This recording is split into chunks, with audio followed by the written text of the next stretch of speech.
US and Iran మధ్యన చర్చలు మొదలయ్యాయి. త్వరలోనే వార్ ఎండ్ అవ్వచ్చు అన్నట్టుగా ట్రంప్ దగ్గర నుంచి స్టేట్మెంట్స్ వచ్చాక గ్లోబల్ మార్కెట్స్ అన్ని కూడా పాజిటివ్గా రియాక్ట్ అయ్యాయి కదా. కానీ ఈ రోజు సెషన్లో మీరు అబ్జర్వ్ చేసినట్లయితే మన ఇండియన్ మార్కెట్లో చాలా ప్రెషర్ చూసాం. దీనికి కారణం ఏంటంటే ట్రంప్ దగ్గర నుంచి మళ్ళీ వస్తున్నటువంటి అగ్రెసివ్ స్టేట్మెంట్స్ అండ్ దానికి ఇరాన్ కూడా చాలా అగ్రెసివ్గానే రెస్పాండ్ అవుతుంది. దాంతోనే ఈ రోజు సెషన్లో మార్కెట్లో ఇంత ప్రెషర్ చూసాం. దీంతో పాటుగా మన మార్కెట్ని ఇంపాక్ట్ చేసేటువంటి థింగ్స్ ఉన్నాయి. వాటి గురించి మనం డిస్కస్ చేసుకోవాలి. అండ్ అంతేకాకుండా మన Indian government petrol and diesel రిలేటెడ్గా ఈ టైంలోని చాలా ఇంపార్టెంట్ డిసిషన్ తీసుకుంది. వీటితో పాటుగా గవర్నమెంట్ ఇప్పుడున్నటువంటి సినారియోకి ఇండియా కంట్రీ మొత్తం కరెక్ట్గా ప్రిపేర్ అయ్యేలాగా కొన్ని ఇంపార్టెంట్ స్టెప్స్ తీసుకునేలా కనపడుతుంది. వీటన్నిటి గురించి ఈరోజు మార్కెట్ అనాలిసిస్లో డీటెయిల్గా మాట్లాడుకుందాం.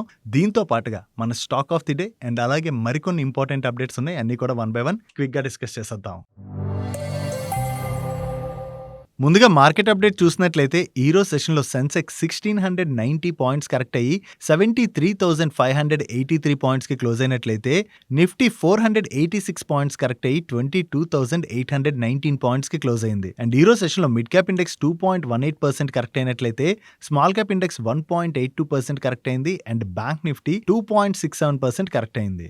ఈరోజు మన మార్కెట్లో చాలా ఎక్కువగా ప్రెషర్ కనపడింది కదా. యాక్చువల్లీ మన ఇండియన్ మార్కెట్ అనే కాదు గ్లోబల్ మార్కెట్స్ అన్నిటిలో కూడా ఇటువంటి పరిస్థితే కనబడుతుంది. 2 days బిఫోర్ యాక్చువల్లీ ట్రంప్ దగ్గర నుంచి వచ్చినటువంటి స్టేట్మెంట్స్ తోని ఈ వార్ త్వరలో ముగియచ్చు. రెండు కంట్రీస్ మధ్యన కూడా ఆల్రెడీ పాజిటివ్ గా డిస్కషన్స్ జరుగుతున్నాయని చెప్పి అప్డేట్స్ రావడంతో మార్కెట్ అయితే ఈ విధంగా ఎక్స్పెక్ట్ చేసింది. అంటే వార్ ముగిసేటువంటి అవకాశం ఉందని మార్కెట్ ఎక్స్పెక్ట్ చేసిన 2 days లోనే తిరిగి మళ్ళీ మార్కెట్ లో భయాలు మొదలైపోయాయి. ఎందుకంటే డొనాల్డ్ ట్రంప్ దగ్గర నుంచి ఎటువంటి స్టేట్మెంట్స్ వస్తున్నాయంటే ఇరాన్ మాతోని డీల్ చేసుకోవడం కోసం అని చెప్పి పరితపించిపోతుంది, వాళ్ళు మా వెనకాల పడుతున్నారు అన్నట్టుగా డొనాల్డ్ ట్రంప్ చెప్తున్నారు. అండ్ అంతేకాకుండా ఇప్పుడు ఇరాన్ మాతోని డిస్కషన్స్ జరుపుతుంది కాబట్టి April 6th వరకు వీళ్ళకి చెందినటువంటి ఎనర్జీ ఇన్ఫ్రాస్ట్రక్చర్ని అయితే మేము హిట్ చేయం. ఇదే వీళ్ళకి డెడ్ లైన్. అంటే మరొక 10 days డెడ్ లైన్ అయితే ఇస్తున్నాను.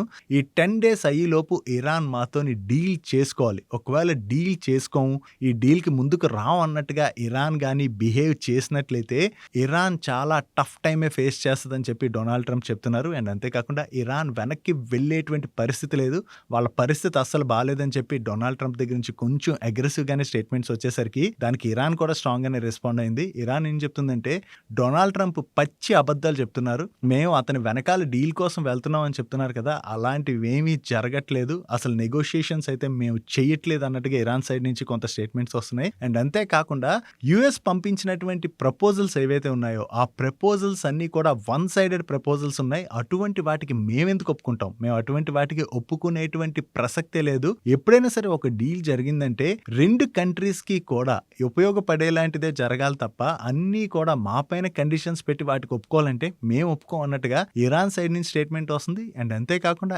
ఇరాన్ ఇజ్రాయెల్ కి కూడా స్ట్రాంగ్ గానే కౌంటర్ ఇస్తుంది. అండ్ అంతేకాకుండా ఈ స్ట్రైట్ ఆఫ్ హార్మోస్ పాయింట్ ఏదైతే ఉందో అది ఓపెన్ అవ్వలేదు. అండ్ అంతేకాకుండా మిడిల్ ఈస్ట్ లోని స్టిల్ అటాక్స్ అన్నవి కంటిన్యూ అవుతుండడంతో తిరిగి మార్కెట్ లో భయాలు మొదలయ్యాయి. అంటే ఈ వార్ ముగుస్తుంది అనుకున్నాం, ఇప్పుడు తీరా చూస్తే సిచ్యువేషన్ మళ్ళీ వర్స్ట్ అవుతుంది. అండ్ దట్టు 2 కంట్రీస్ మధ్యన డిస్కషన్స్ జరుగుతున్నాయి అనుకుంటే అసలు డిస్కషన్స్ జరిగే విధంగా అయితే బోత్ సైడ్స్ నుంచి రెస్పాన్స్ అయితే రావట్లేదు కదా.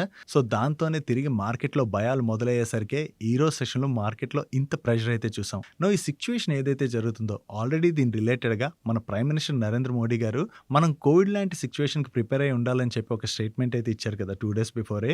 దాని పరంగా ఆల్రెడీ గవర్నమెంట్ అయితే స్టెప్స్ తీసుకుంటున్నట్టుంది. దీనిలో భాగంగానే ఈ రోజు పెట్రోల్ అండ్ డీజిల్ పైన ఎక్సైజ్ డ్యూటీని government of India 10 rupees cut చేసింది. ఈ పెట్రోల్ అండ్ డీజిల్ పైన ఎక్సైజ్ డ్యూటీని కట్ చేయగానే మార్కెట్లో ఎలా న్యూస్ తిరిగిందంటే మన దగ్గర పెట్రోల్ డీజిల్ ప్రైసులు తగ్గిపోతాయేమో అన్నట్టుగా న్యూస్ అయితే తిరిగింది. కానీ ఎండ్ యూజర్ అంటే మనకేమి ప్రైసులు తగ్గవు. యాక్చువల్లీ ఈ ప్రైస్ కట్ చేయడానికి మెయిన్ రీజన్ ఏంటంటే మనకి ప్రీవియస్గా అంటే వార్ స్టార్ట్ అవ్వక ముందు నుంచి ఇప్పటి వరకు చూసినట్లయితే క్రూడ్ ప్రైసులు భయంకరంగా పెరిగాయి కదా. క్రూడ్ ప్రైస్ పెరిగినా కూడా మనకి పెట్రోల్ డీజిల్ ప్రైస్లు ఇప్పటివరకు పెంచలేదు. అలా పెంచకుండా ఉండడం వలన ఆయిల్ మార్కెటింగ్ కంపెనీస్ నష్టపోతున్నాయి కదా. సో వాళ్ళు నష్టపోతున్నారు కాబట్టి వాళ్ళకి ఆ నష్టాలు తగ్గించేందుకు గాను గవర్నమెంట్ ఆఫ్ ఇండియా ఈ ఎక్సైజ్ డ్యూటీని అయితే కట్ చేయడం జరిగింది. మీరు అబ్జర్వ్ చేసినట్లయితే నైరా ఎనర్జీ ఉన్నది కదా, ఈ నైరా ఎనర్జీ వాళ్ళు ఆల్రెడీ పెట్రోల్ అండ్ డీజిల్ ప్రైస్లను పెంచేశారు. ఓన్లీ మనకి హెచ్పిసిఎల్, బీపీసీఎల్ ఇటువంటి ఆయిల్ మార్కెటింగ్ కంపెనీసే ఈ పెట్రోల్ డీజిల్ ప్రైస్లను పెంచకుండా ప్రైస్లను స్టడీగా మెయింటైన్ చేస్తున్నాయి. ఇలాగే ఇలాగే మెయింటైన్ చేస్తే క్రూడ్ ప్రైస్ హైలో ఉండి వీళ్ళు ప్రైస్లు పెంచకపోతే వీళ్ళు నష్టపోతారని చెప్పి గవర్నమెంట్ అయితే ఇప్పుడు ఈ ఎక్సైజ్ డ్యూటీని కట్ చేసింది. యాక్చువల్లీ మీరు అబ్జర్వ్ చేసినట్లయితే మన కంట్రీలో పెట్రోల్ డీజిల్ ప్రైస్లు పెరగలేదు కానీ వేరే అదర్ కంట్రీస్లో ఆల్రెడీ ఈ ప్రైస్లు అయితే పెరిగిపోతున్నాయి. సో ఎండ్ యూజర్కి ఆ ప్రైస్లు పెరిగిపోయినట్లయితే తిరిగి మనకి ఇన్ఫ్లేషన్ అది పెరిగిపోవచ్చు అండ్ ఎకానమీ దెబ్బ తినొచ్చు అని చెప్పి గవర్నమెంట్ ఇటువంటి డిసిషన్ తీసుకుని ఉండొచ్చు. అండ్ అంతేకాకుండా ఇప్పుడు మన ప్రైమ్ మినిస్టర్ నరేంద్ర మోడీ గారు ఈ రోజు ఈవినింగ్ వేరే స్టేట్ గవర్నమెంట్ సీఎంస్తోనైతే ఒక మీటింగ్ అయితే కండక్ట్ చేయబోతున్నట్టుగా అప్డేట్స్ వస్తున్నాయి. ఈ మీటింగ్ ఎందుకు కండక్ట్ చేయబోతున్నారంటే ఒకవేళ ఈ వార్ ఇలాగే కంటిన్యూ అయినట్లయితే మన ఇండియా ఏ విధంగా ప్రిపేర్ అయి ఉండాలి అండ్ మనం ఎటువంటి స్టెప్స్ తీసుకోవాలి, ఇబ్బంది పడకుండా ఉండడానికి ఎటువంటి స్టెప్స్ తీసుకోవాలి అన్నదానికి స్టేట్స్కి అయితే సెంట్రల్ గవర్నమెంట్ దిశానిర్దేశం చేసేటువంటి అవకాశం ఉంది. యాక్చువల్లీ మీరు చూసినట్లయితే కోవిడ్ టైంలో కూడా ఇలా సెంట్రల్ గవర్నమెంట్ స్టేట్ గవర్నమెంట్స్తో మీటింగ్స్ కండక్ట్ చేసి ఇలాగే స్టేట్స్ అన్నింటిని గైడ్ చేసేది కదా నెక్స్ట్ ఎటువంటి స్టెప్స్ తీసుకోవాలని. ఇప్పుడు కూడా మన సెంట్రల్ గవర్నమెంట్ అయితే ప్రిపేర్ అవుతుంది గట్టిగానే. ఒకవేళ వార్ కంటిన్యూ అయితే మనం petrol and diesel or gas రిలేటెడ్గా ఇబ్బందులు పడకుండా ఉండేందుకు గాను ఎటువంటి స్టెప్స్ తీసుకోవాలి, స్టేట్ గవర్నమెంట్స్ ఏం చేయాలి, వీటి రిలేటెడ్గా డిస్కస్ చేసేందుకు గాను ఈ మీటింగ్ అయితే జరుగుతున్నట్టుంది. వన్స్ ఈ మీటింగ్ ఎండ్ అయినట్లయితే ఈ మీటింగ్ యొక్క సారాంశం ఏంటన్నది మనకి బయటకు వచ్చేటువంటి అవకాశం ఉంది. అండ్ అంతేకాకుండా ఈ మీటింగ్ జరుగుతుంది అనగానే ఒక న్యూస్ ఏం తిరిగిందంటే మన ఇండియాలో మళ్ళీ లాక్డౌన్ అనౌన్స్ చేస్తారేమో అన్నట్టుగా న్యూస్ అయితే తిరిగింది. కానీ దాన్ని సెంట్రల్ గవర్నమెంట్ అయితే కొట్టుపడేసింది. లాక్డౌన్ లాంటి సిచ్యువేషన్ లేదు, మన దగ్గర సరిపడినంత petrol, diesel and gas supplies అయితే ఉన్నాయి. అండ్ అంతేకాకుండా మనం రష్యా సైడ్ నుంచి కూడా గ్యాస్ సప్లైని తెచ్చుకునేందుకు గాను ఆల్రెడీ డిస్కషన్స్ జరుపుతున్నట్టుగా కూడా మీడియా ప్లాట్ఫామ్స్ రిపోర్ట్ చేస్తున్నాయి. సో ఇప్పుడు అంటే ఈ వెస్ట్ ఏషియాలో జరుగుతున్నటువంటి ఇష్యూతోని సప్లైస్ తగ్గాయి కదా, సో దాంతో డెఫినెట్గా రష్యా నుంచి మనం తీసుకునేటువంటి వెసలుబాటు అయితే దొరుకుతుంది. సో ఇండియాకి రష్యాకి ఆల్రెడీ స్ట్రాంగ్ ఫ్రెండ్షిప్ ఉన్నది కాబట్టి రష్యా దగ్గర నుంచి మనకి సప్లైస్ అయితే రావచ్చు. యాజ్ ఆఫ్ నో చూసినట్లయితే సప్లైస్ రిలేటెడ్గా ఇబ్బందులు లేకపోయినా కూడా ఈ ప్రైస్ ఏదైతే పెరిగిపోతుందో క్రూడ్ ప్రైస్ కావచ్చు, ఇంటర్నేషనల్ గ్యాస్ ప్రైస్ కావచ్చు, ఇవి పెరగడం వల్ల ఓవరాల్గా ప్రతి ఒక్క ఎకానమీ పైన కూడా దీని యొక్క ఇంపాక్ట్ అయితే పడుతుంది. వార్ కనుక ముగిసిపోతే ఓకే, వార్ ఎండ్ అవ్వకుండా ఇలాగే మరి కొన్నాళ్ళు కంటిన్యూ అయితే డెఫినెట్గా ప్రతి ఒక్క ఎకానమీ పైన దీని యొక్క ఇంపాక్ట్ స్ట్రాంగ్గానే పడేటువంటి అవకాశం ఉంది. దీంతోనే ఇప్పుడు గోల్డ్మెన్ సాక్స్ వాళ్ళు కూడా ప్రీవియస్గా మన నిఫ్టీ టార్గెట్ ఏదైతే ఇచ్చారో ఆ టార్గెట్ని అయితే వీళ్ళు కట్ చేసేసారు. డెఫినెట్గా మన ఇండియన్ మార్కెట్ అనే కాదు, ఈ వార్ ఇలాగే కంటిన్యూ అయితే గ్లోబల్ మార్కెట్స్ అన్నిటిపైన దాని ఇంపాక్ట్ స్ట్రాంగ్గానే కనపడేటువంటి అవకాశాలు అయితే ఉన్నాయి. చూడాలి ఈ వార్ రిలేటెడ్, అంటే ఇప్పుడు డిస్కషన్స్ జరుగుతున్నాయి అంటున్నారు కదా, పాజిటివ్గా ముందుకు వెళ్ళి డిస్కషన్స్ వార్ ఎండ్ అయినట్లయితే ఓకే, వార్ మరి కొన్నాళ్ళు కంటిన్యూ అయితే గ్లోబల్ ఎకానమీస్ అన్నిటిపైన కూడా దీని యొక్క ఇంపాక్ట్ స్ట్రాంగ్గానే పడేటువంటి అవకాశం అయితే ఉన్నది. డైలీ మార్కెట్ రిలేటెడ్ ఉండే ఇటువంటి ఇంపార్టెంట్ ఇన్ఫర్మేషన్ మీకు డీటెయిల్గా షేర్ చేయడానికి మన టీం పెడుతున్నటువంటి ఎఫర్ట్స్ కనుక వీడియో చూస్తున్న ఏ పాయింట్ ఆఫ్ టైంలో మీకు హెల్ప్ఫుల్ అయినట్లయితే మన వీడియోని మర్చిపోకుండా లైక్ చేయడానికి ప్రయత్నించండి. Next coming to the stock of the day. ఈ రోజు సెషన్లో మన మార్కెట్ ఇంత నెగిటివ్లో ఉన్నా కూడా గ్రాఫైట్ ఎలక్ట్రోడ్స్ మ్యానుఫ్యాక్చర్ చేసేటువంటి graphite India limited and HEG limited ఈ రెండు స్టాక్స్ చాలా పాజిటివ్గా రియాక్ట్ అయ్యాయి కదా. దీనికి రీజన్ ఏంటంటే ఇంటర్నేషనల్ కంపెనీ అయినటువంటి గ్రాఫ్టెక్ ఇంటర్నేషనల్ వాళ్ళు వాళ్ళ గ్రాఫైట్ ఎలక్ట్రోడ్స్ యొక్క ప్రైస్ ని పర్ టన్ $600 నుంచి $1,200 వరకు ప్రైస్ హైక్ చేసేటువంటి అవకాశం ఉన్నదని చెప్పి వేరియస్ మీడియా ప్లాట్ఫామ్స్ అయితే రిపోర్ట్ చేస్తున్నాయి. రీజన్ టు రీజన్ ప్రైస్ అయితే కొంత చేంజ్ అవ్వచ్చు, కానీ వీళ్ళు త్వరలోనే ఈ ప్రైస్ హైక్ అయితే చేస్తారని చెప్పేసి అప్డేట్స్ వస్తున్నాయి. సో ఒకవేళ ఇంటర్నేషనల్లీ ఈ గ్రాఫైట్ ఎలక్ట్రోడ్ ప్రైస్లు కనుక పెరిగినట్లయితే మన ఇండియన్ కంపెనీస్ అయినటువంటి HEG limited and graphite India limited ఈ రెండు కంపెనీస్ కూడా ప్రైస్లు పెంచేటువంటి అవకాశం ఉంది కదా. ప్రైస్లు పెంచినట్లయితే ఆబ్వియస్గా దానివల్ల ఈ రెండు కంపెనీస్ బెనిఫిట్ పొందుతాయి. కాబట్టి ఈ రోజు సెషన్లో ఈ రెండు స్టాక్స్లోని మనకి పాజిటివ్ మూమెంట్ అనేది కనపడింది. ఈ రోజు సెషన్లో మీరు ఇటువంటి స్టాక్స్ ఏమైనా అబ్జర్వ్ చేశారా? అబ్జర్వ్ చేసినట్లయితే కింద కామెంట్ సెక్షన్లో షేర్ చేయడానికి ప్రయత్నించండి. నెక్స్ట్ ఇరాన్ వార్ స్టార్ట్ అయిన దగ్గర నుంచి వరల్డ్ వైడ్ గ్యాస్ క్రైసిస్ అయితే కనపడుతుంది కదా. ఈవెన్ మన ఇండియాలో కూడా చూసినట్లయితే ఎస్పెషల్లీ కమర్షియల్ సెగ్మెంట్లోని గ్యాస్ సప్లైస్ అన్నవి నిలిచిపోయి దీంతో హోటల్స్ అండ్ రెస్టారెంట్స్ ఏవైతే ఉంటాయో వీళ్ళు గ్యాస్ ని కొంత బ్లాక్ లో కొనుక్కుని ఆ ప్రైస్ ఏదైతే పెరిగిందో దాన్ని ఎండ్ యూజర్ కి పాస్ ఆన్ చేయాలని చెప్పి వీళ్ళ బిల్లోని గ్యాస్ ఛార్జెస్ అని చెప్పి ఎక్స్ట్రాగా యాడ్ చేసి బిల్స్ అయితే కొన్ని హోటల్స్ ఆల్రెడీ ఇస్తున్నాయి. దీని గురించి మనం చాలా రోజుల క్రితమే డిస్కస్ చేసుకున్నాం కూడా. ఈ ఇష్యూ ఏదైతే ఉన్నదో ఇది గవర్నమెంట్ వరకు వెళ్ళినట్టుంది. దీంతో ఇప్పుడు గవర్నమెంట్ హోటల్స్ అండ్ రెస్టారెంట్లని స్ట్రిక్ట్ గా అయితే వార్న్ చేసింది. ఏ హోటల్ కావచ్చు, రెస్టారెంట్ కావచ్చు, వాళ్ళ బిల్లోని గ్యాస్ ఛార్జెస్ అని ఎడిషనల్ గా యాడ్ చేసి ఇవ్వడానికి లేదు. ఒకవేళ ఎవరైనా సరే గ్యాస్ ఛార్జెస్ యాడ్ చేసి బిల్స్ గనక ఇస్తున్నట్లయితే డెఫినెట్ గా అటువంటి హోటల్స్ పైన స్ట్రిక్ట్ యాక్షన్స్ అయితే తీసుకుంటామని చెప్పి గవర్నమెంట్ దగ్గర నుంచి అయితే అనౌన్స్ అనౌన్స్మెంట్ వచ్చింది. ఎందుకంటే ఇప్పుడు కమర్షియల్ స్పేస్ లో కూడా గ్యాస్ సప్లైస్ అయితే గవర్నమెంట్ ఆల్రెడీ పెంచడం స్టార్ట్ చేసింది. కమర్షియల్ స్పేస్ లో కూడా గ్యాస్ అవైలబిలిటీ పెరిగిన తర్వాత కూడా ఇలా హోటల్స్ అడిషనల్ గా చార్జ్ చేస్తే మాత్రం వాళ్ళ పైన గవర్నమెంట్ అయితే యాక్షన్స్ తీసుకుంటామని చెప్పి ఇప్పుడు అనౌన్స్ చేయడంతో హోటల్స్ అండ్ రెస్టారెంట్స్ ఇక పైన ఈ అడిషనల్ గ్యాస్ చార్జెస్ అన్నవి యూజర్స్ పైన వేయడానికి అయితే అవ్వదు.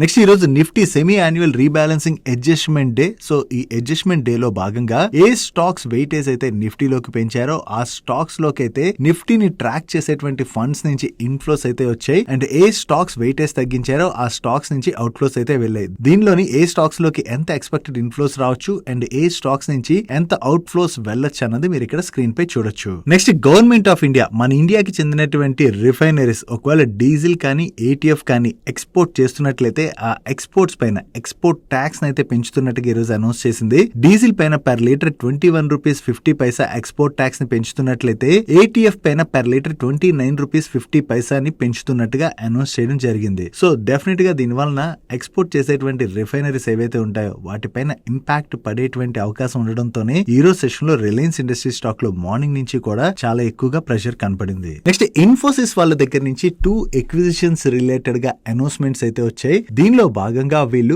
Leading health care digital transformation company అయినటువంటి ఆప్టిమమ్ హెల్త్ కేర్ ఐటీని అక్వైర్ చేస్తున్నట్టుగా అనౌన్స్ చేశారు. అండ్ దీంతో పాటుగా one of the leading insurance consulting technology company అయినటువంటి స్ట్రాటస్ ని కూడా అక్వైర్ చేస్తున్నట్టుగా ఇన్ఫోసిస్ వాళ్ళ దగ్గర నుంచి అనౌన్స్మెంట్ రావడం జరిగింది. సో ఈ 2 కంపెనీస్ ని అక్వైర్ చేయడం ద్వారా వీళ్ళు insurance consulting tech space loan and అలాగే ఐటీ హెల్త్ కేర్ స్పేస్ లో కూడా వీళ్ళ ప్రెజెన్స్ ని ఫర్దర్ గా కూడా స్ట్రెంథెన్ చేసుకోవడానికి ఇన్ఫోసిస్ ప్రయత్నిస్తున్నట్టుగా మనం అర్థం చేసుకోవచ్చు. సో ఇది లాంగ్ టర్మ్ లోని ఇన్ఫోసిస్ వాళ్ళకి పాజిటివ్ కానుంది. నెక్స్ట్ ఆజాద్ ఇంజనీరింగ్ వాళ్ళు జపాన్ కి చెందినటువంటి మిట్సుబిషి హెవీ ఇండస్ట్రీస్ లిమిటెడ్ వాళ్ళతోని వాళ్ళ పార్ట్నర్షిప్ ని ఫర్దర్ గా స్ట్రెంథెన్ చేసుకుంటున్నట్లుగా దీనిలో భాగంగా 8 ఇయర్స్ పీరియడ్ కి గాను వీళ్ళు ఈ మిట్సుబిషి వాళ్ళతోని long term contract and price agreement ని సైన్ చేసినట్టుగా షేర్ చేస్తున్నారు. అండ్ ఈ కాంట్రాక్ట్ లో భాగంగా వీళ్ళు ఇక్కడ కనపడుతున్నటువంటి ప్రొడక్ట్స్ అయితే మ్యానుఫ్యాక్చర్ చేసి సప్లై చేయవలసి ఉన్నది. So in the long term contract ఏదైతే సైన్ చేశారో ఇది ఆజాద్ ఇంజనీరింగ్ రిలేటెడ్ గా మనం పాజిటివ్ గా చూడొచ్చు. నెక్స్ట్ యాక్సెస్ కేర్స్ టెక్నాలజీస్ వాళ్ళ దగ్గర నుంచి ఒక ఇంపార్టెంట్ అనౌన్స్మెంట్ వచ్చింది. వీళ్ళ బోర్డ్ లోని ఇండిపెండెంట్ డైరెక్టర్ గా మిస్టర్ గిరిధర్ అర్మానే గారిని అపాయింట్ చేస్తున్నట్టుగా వీళ్ళు అనౌన్స్ చేశారు. గిరిధర్ అర్మానే గారికి defence, infrastructure, finance and public పాలసీలోని ఓవరాల్ గా 3 డెకేడ్స్ ఎక్స్పీరియన్స్ అయితే ఉన్నదని, ఈయన 1998 బ్యాచ్ ఐఏఎస్ ఆఫీసర్ అని అండ్ రీసెంట్ గా ఈయన గవర్నమెంట్ ఆఫ్ ఇండియా డిఫెన్స్ సెక్రటరీగా కూడా వర్క్ చేసినట్టుగా వీళ్ళు షేర్ చేస్తున్నారు. సో ఇంత మంచి ఎక్స్పీరియన్స్ ఉన్నటువంటి వ్యక్తిని వీళ్ళ బోర్డ్ లో తీసుకొచ్చి జాయిన్ చేస్తున్నారు కాబట్టి డెఫినెట్ గా ఆయన ఎక్స్పీరియన్స్ యాక్సెస్ కేట్స్ గ్రోత్ రిలేటెడ్ గా యూజ్ అయ్యేటువంటి అవకాశం ఉండడంతోనే ఈ రోజు సెషన్ లో యాక్సెస్ కేట్ స్టాక్ లో మనకి పాజిటివ్ మొమెంటం కనపడింది. నెక్స్ట్ ఒరాకిల్ ఫైనాన్షియల్ సర్వీసెస్ వాళ్ళకి యుఎస్ కి చెందినటువంటి ఒక గ్లోబల్ బ్యాంక్ దగ్గర నుంచి కొత్తగా ఒక కాంట్రాక్ట్ వచ్చినట్టుగా షేర్ చేస్తున్నారు. కాంట్రాక్ట్ వాల్యూ $100 మిలియన్ అంటే మన ఇండియన్ కరెన్సీలో చూసినట్లయితే అప్రాక్సిమేట్లీ వీళ్ళకి 940 crores వరకు కాంట్రాక్ట్ వచ్చినట్టుగా మనం అర్థం చేసుకోవచ్చు. అండ్ ఈ కాంట్రాక్ట్ లో భాగంగా వీళ్ళు పర్పెట్యూటీలోని ఈ కస్టమర్ కి కొన్ని సాఫ్ట్వేర్ ప్రొడక్ట్స్ లైసెన్స్ అయితే ఇవ్వబోతున్నట్టుగా షేర్ చేస్తున్నారు.